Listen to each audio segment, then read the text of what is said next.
ازيكم عاملين ايه؟ يا رب تبقوا كويسين وبخير. سؤالي النهارده بتقول انا دايما بواجه مشاكلي بالانكار.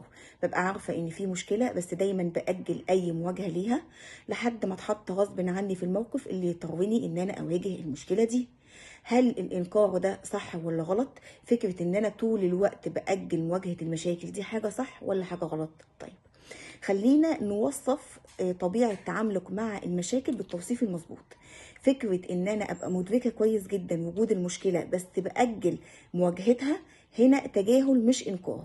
ليه؟ لان الانكار ده انا اصلا مش معترفة بوجود مشكلة، انا تمام مفيش مشكلة خالص، ودي حاجة غلط طبعا جدا. فانت هنا مش في حاله انكار، انت هنا في حاله تجاهل. طيب تعالي بقى نتكلم، هل التجاهل ده صح ولا غلط؟ مفيش قاعده. بمعنى ايه مفيش قاعده؟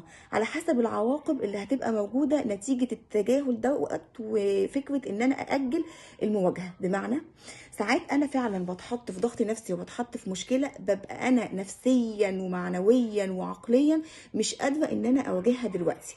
ببقى محتاجه كده فرصه ان انا ارتب اوراقي واكتسب صلابه نفسيه تساعدني على مواجهه المشكله.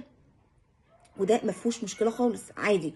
قليل من التجاهل لغايه ما ارتب اوراقي وارتب دنيتي، ما فيهوش مشكله. بس مرهون بايه؟ ان تاجيل المواجهه دوت ما يكونش ليه عواقب اصعب من المشكله. يعني لو المشكله محتاجه تدخل سريع ومحتاجه حسم على طول وانا اجلت مواجهتي ليها، هيبقى هنا التجاهل حاجه مش كويسه.